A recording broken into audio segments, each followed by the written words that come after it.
इस वीडियो में हम बात करने वाले हैं ध्यान योग के विषय में।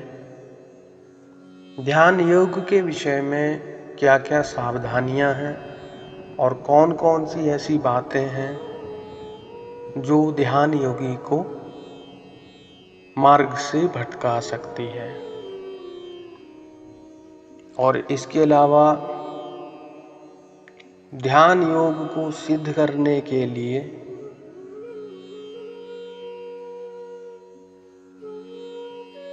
महत्वपूर्ण बिंदु कौन कौन से हैं। आप हमारे साथ इस धार्मिक चर्चा पर बने रहिए और अगर आपने हमारा चैनल सब्सक्राइब नहीं किया है तो चैनल को सब्सक्राइब कर लीजिए ताकि हमारी हर वीडियो की नोटिफिकेशन आप तक पहुंच सके। भगवान श्री कृष्ण ने श्रीमद् भागवत गीता के 6ठे अध्याय में अर्जुन से ध्यान योग के विषय में कहा है, हे अर्जुन, यह योग ना तो बहुत खाने वाले का, ना बिल्कुल ही खाने वाले का, ना बहुत ही शयन करने के स्वभाव वाले का और ना सदा जागने वाले का ही सिद्ध होता है। हमने पिछले वीडियो में बात की थी खाना खाने के विषय में, एक संतुलित आहार लेना चाहिए। और यहाँ पे हम बात करने वाले हैं बहुत ही ज़्यादा सोने वाले और सदा जागने वाले ही साधकों के बारे में।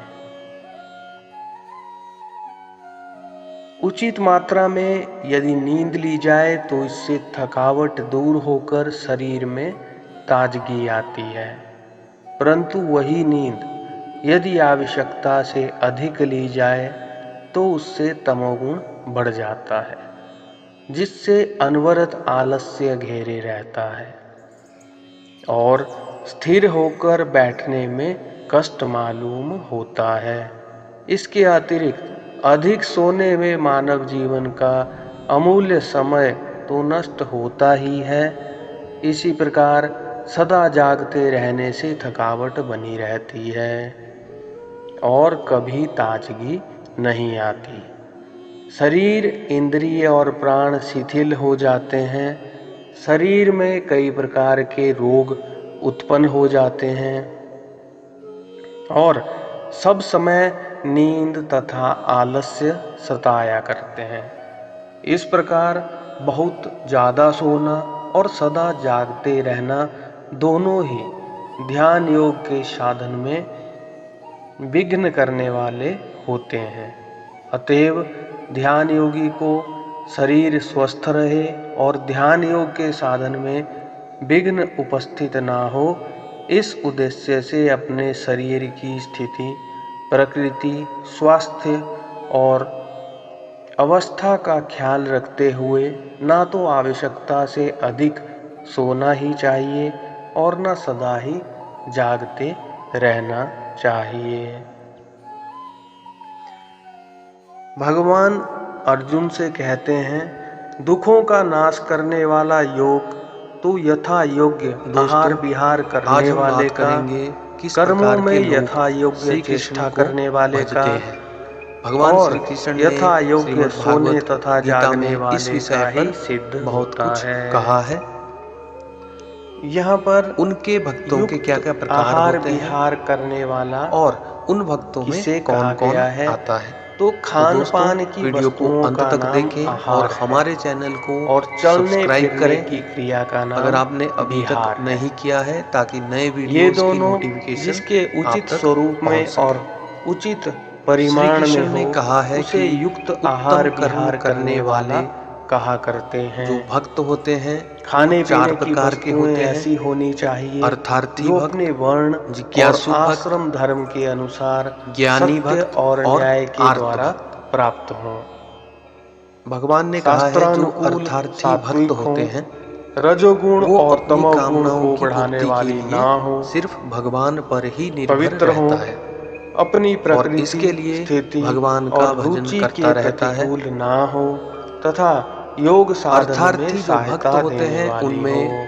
सुग्रीव, उनका परिमाण विभीषण भी उतना और ही ध्रुव परिमित जी का होना नाम चाहिए आता जितना है। अपनी शक्ति, स्वास्थ्य दूसरे और प्रकार के जो भक्त साधन होते की हैं वो होते दृष्टि हैं से हितकर आर्तभक्त। एवं आवश्यक हो।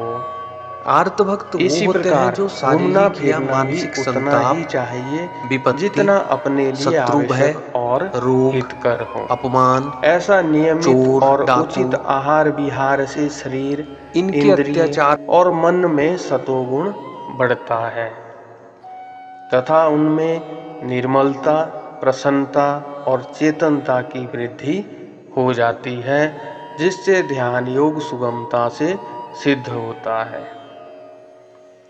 कर्मों में युक्त चेष्टा का भाव यहाँ पे बताया गया है।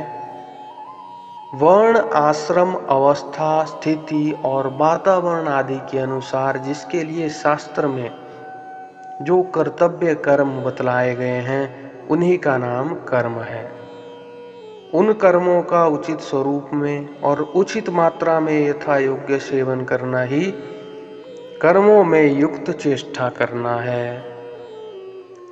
जैसे ईश्वर भक्ति, देव पूजन, दीन दुखियों की सेवा, माता पिता, आचार्य आदि गुरुजनों का पूजन, यज्ञ, दान, तप तथा जीविका संबंधी कर्म यानी शिक्षा, पठन पाठन, व्यापार आदि कर्म और शौच स्नान आदि क्रियाएं, ये सभी कर्म वे ही करने चाहिए जो शास्त्र विहित हो, साधु सम्मत हो, किसी का अहित करने वाले ना हो, स्वावलंबन में सहायक हो, किसी को कष्ट पहुंचाने या किसी पर भार डालने वाले ना हो और ध्यान योग में सहायक हो तथा इन कर्मों का परिमाण भी उतना ही होना चाहिए जितना जिसके लिए आवश्यक हो, जिससे न्यायपूर्वक शरीर निर्वाह होता रहे और ध्यान योग के लिए भी आवश्यकता अनुसार पर्याप्त समय मिल जाए। ऐसा करने से शरीर, इंद्रिय और मन स्वस्थ रहते हैं तथा ध्यान योग सुगमता से सिद्ध होता है।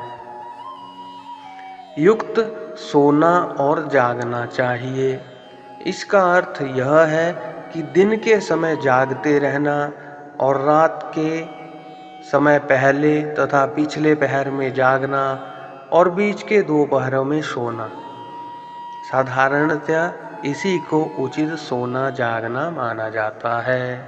तथापि यह नियम नहीं है कि सबको बीच के 6 घंटे सोना ही चाहिए। ध्यान योगी को अपनी प्रकृति और स्थिति, शरीर की स्थिति के अनुकूल व्यवस्था कर लेनी चाहिए। रात को 5 या 4 ही घंटे सोने से काम चल जाए। ध्यान के समय नींद या आलस्य ना आए और स्वास्थ्य में किसी प्रकार गड़बड़ी ना हो तो 6 घंटे ना सोकर 5 या 4 ही घंटे सोना चाहिए। ध्यान योग सिद्ध हो जाने पर ध्यान योगी को परमानंद और परम शांति के अनंत सागर परमेश्वर की प्राप्ति हो जाती है, जिससे उसके संपूर्ण दुख अपने कारण सहित सदा के लिए नष्ट हो जाते हैं। फिर ना तो उसे कभी भूलकर भी जन्म मरण रूप संसार दुख का सामना करना पड़ता है और ना उसे कभी स्वप्न में भी चिंता, शोक, भय और उद्वेग आदि ही होते हैं। वह सर्वदा और सर्वथा आनंद के महान प्रशांत सागर में निमग्न रहता है। दुख का अत्यंतिक नाश करने वाले इस फल का निर्देश भगवान श्री कृष्ण ने अर्जुन को किया है। आप हमारे साथ इस धार्मिक यात्रा में बने रहिए और अगर आपके कुछ विचार हैं तो आप कमेंट के माध्यम से हमें बता सकते हैं और अगर आप हमारे चैनल पे पहली बार आए हैं तो हमारे चैनल को सब्सक्राइब कर लीजिएगा ताकि हमारी हर वीडियो की नोटिफिकेशन आपको मिल सके और उसका लाभ आप उठा सकें। श्री कृष्ण भगवान की जय।